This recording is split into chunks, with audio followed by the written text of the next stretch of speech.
welcome to the Narrowing Path, Walking the Spiritual Walk. My name is Steve Van Einstein. Thank y'all for joining me again today, once more, for the daily reading from James Allen's Daily Meditations.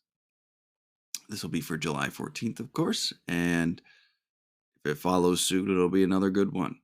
Yesterday's was just really just an important thing about being purposeful in what we do, intentional in our actions, and collected as we conduct ourselves, not rushing around hurriedly or things like that. So, this will be fresh to you and fresh to me, meaning this will be the first time that I read it or see it right here on this podcast with you. So, you'll get my genuine response, reactions, observations, and what I relate to about the reading. And sometimes you hear me work right through it on here with you, and I'm excited about that. So, here we go. This is July 14th reading from James Allen's Daily Meditation.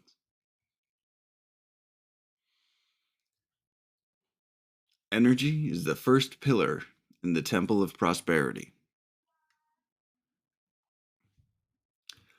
Calmness is as distinguished from the dead placidity of languor, is the acme of concentrated energy.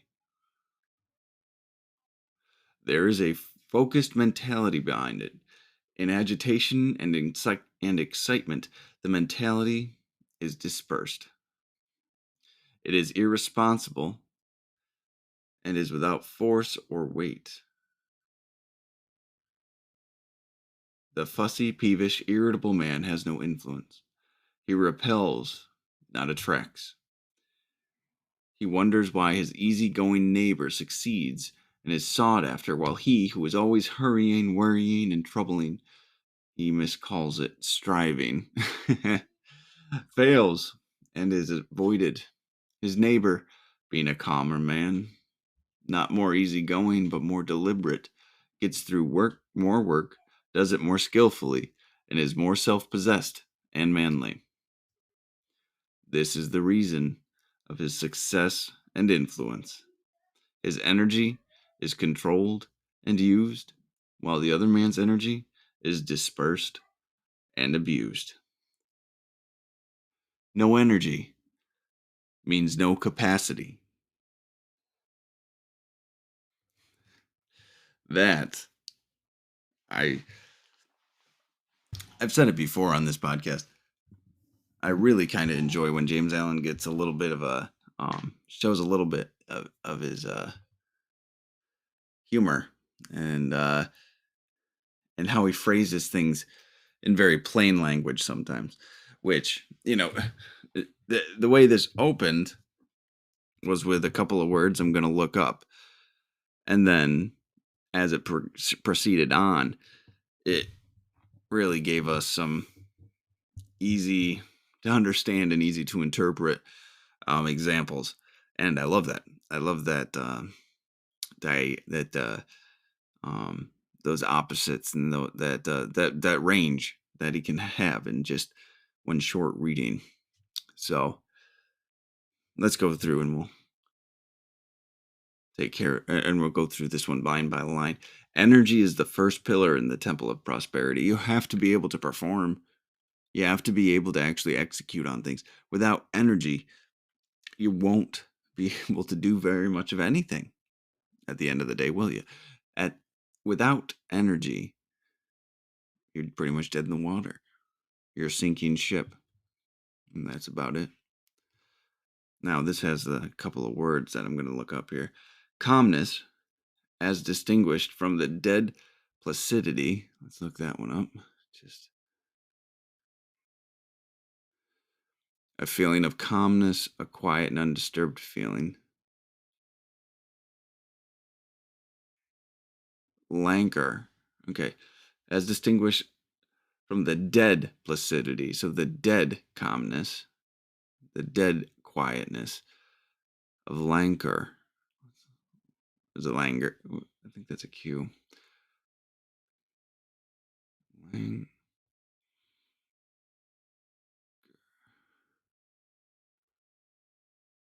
Okay. Lancor, a state or feeling, often pleasant, of tiredness or inertia. Right. So we just stop. Okay. So this first line really is kind of drawing a distinction between calmness and serenity, and then um, tiredness, and I guess that's just it, isn't it? Tiredness. It also has the word acme, which means the point at which someone or something is best, perfect, or most successful. So, what we're talking about here really is that calmness is the perfect point of concentrated energy. Now, that's a pretty substantial claim, right? That not the I'm relaxed feeling, not the job well done feeling. Calmness is intentional and focused energy in the most refined form it could be, is what this is saying. So, calmness is much different from that tired, job well done type of feeling that we can get. So, he goes on to say there is a focused mentality behind it. It's intentional, it's purposeful, it's driven. There is a reason for that calmness. There is a reason for these things. Then that's much different than just, I'm just taking the day to myself. It's much different than, you know what, I'm just going to, sit back and enjoy the rest of my evening, right? No, calmness is when it has focus and energy behind it. It's pointed in direction, purpose. In agitation and excitement, the mentality is dispersed. So when we become emotion driven, when we become fear based, when we become self serving, calmness disappears. What it says there, right? So when other things act up, we're not in the state of peace anymore. We're agitated, or we're getting some anxiety, we're getting some adrenaline rushing, right? Calmness is broken, then it's gone. We have to be careful to watch for these things that cause us uh, large swings of excitement or agitation, because they take us out of a calm, rational mind, take us out of this calm, focused energy to a much more chaotic and erratic energy.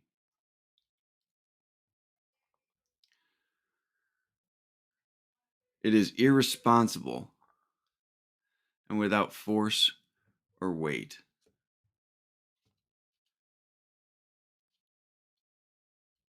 Talking about when we're actually when that focus is broken, when that calmness is broken, it's an irresponsible, and it is without force and weight. I like this next part. It's very categorizing and makes me laugh. The fussy, peevish, irritable man has no influence.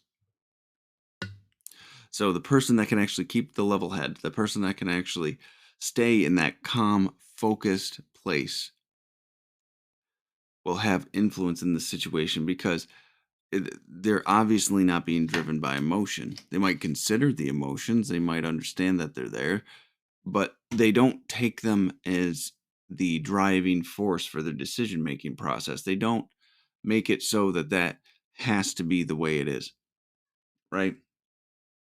The fussy, peevish, irritable man has no influence. He's just a mess. I've been that person where I wanted respect. People wouldn't listen to me, but I couldn't get it. It was never given because I had no control over myself. People weren't going to listen to me. But what I found is the longer that I've worked on myself and the more energy I've put into maintaining my calm state of mind and doing the work so I can stay there, that's just naturally come and flourished in my life. without striving for it. This is another one of those things, the happiness and joy and contentment, respect and trust and admiration. Those things come from being able to maintain your spiritual condition, being able to healthily walk through situations. It's important. It says here he repels, not attracts, right? That's what I was just saying. The emotion driven man does not garner any weight, any respect, any lasting influence or impression because it's almost known that that's not a healthy way to walk. It's almost known that that should not be the way we go, whether consciously or subconsciously. That is how we operate, which is a kind of an amazing thing when you think about it.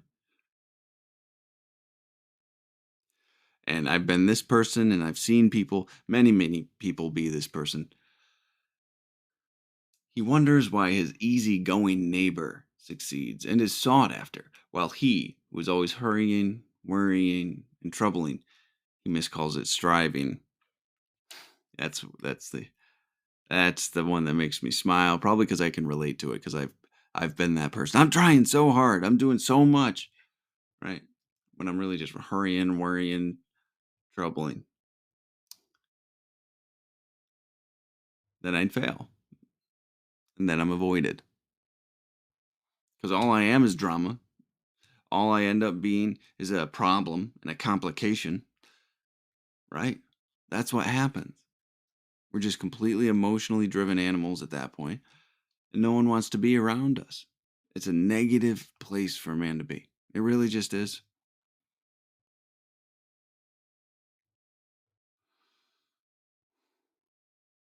And yeah, we put it under the cloak and guise of we're striving for greatness. And that's why we have to stay busy and do all of these things. No, that's not striving. That's flailing, directionless, purposeless. Striving is actually intentional, focused, calm energy. This is a message I needed to hear, that's for sure. His neighbor, the one of the person that's failing and is hurrying, worrying, and troubling, being a calmer man, not more easygoing, but more deliberate, gets through more work, does it more skillfully, and is more self possessed and manly.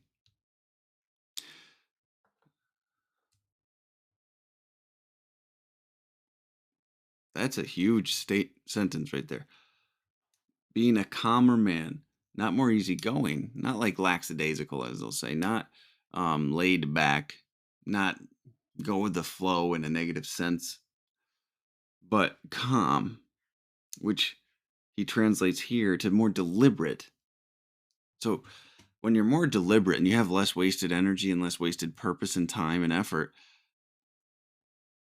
you get more, you get through more work and you do it more skillfully because that's what your intention is to do is that work to the best of your ability. And suddenly you're producing more than you thought you could at a higher quality than you thought you could. So many people focus on effective and efficiency methods, and there's a lot to be said just for that. That alone.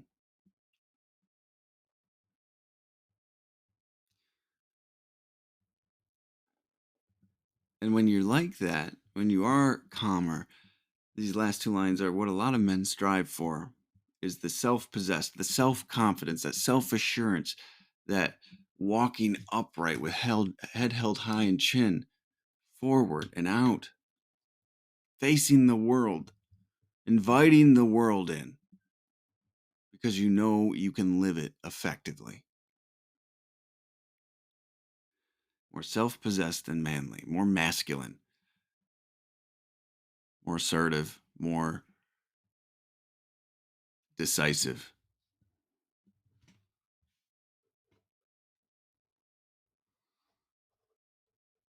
It's a lot of what's missing in today's world.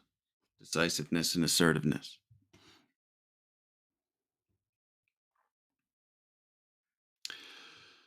This is the reason of his success and influence: calmness,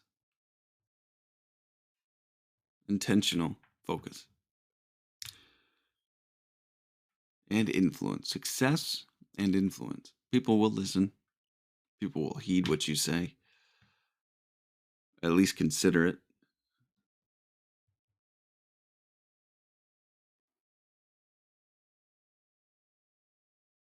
That's huge. That is huge. To be someone somebody might listen to and have faith or confidence in, you know what you're talking about. Talk about a blessing, right? Talk about responsibility. That's why it's people are so judicious when accepting the influence from someone else. His energy is controlled and used, while the other man's energy is dispersed and abused.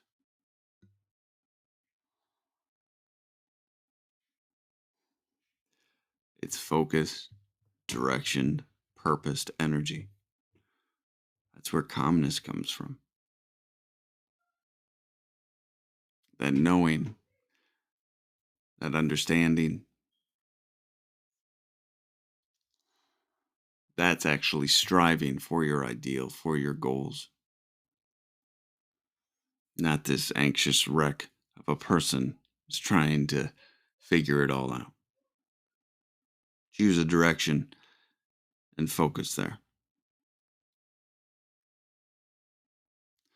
Then the line he closes with here, I think, is great. No energy means no capacity. You have no ability to function, you have no ability to take things on when you have no energy. You just, I said that earlier, a sinking ship going nowhere but down. So the proper use and proper use of your energy, the proper effort allocated in the direction of your ideal and your goals can't be understated here.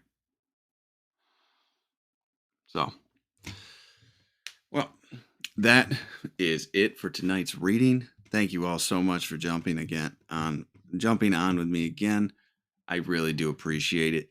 I love these illustrations that he gives here of the confident, self-assured man, self-possessed, and the anxious wreck just rushing around.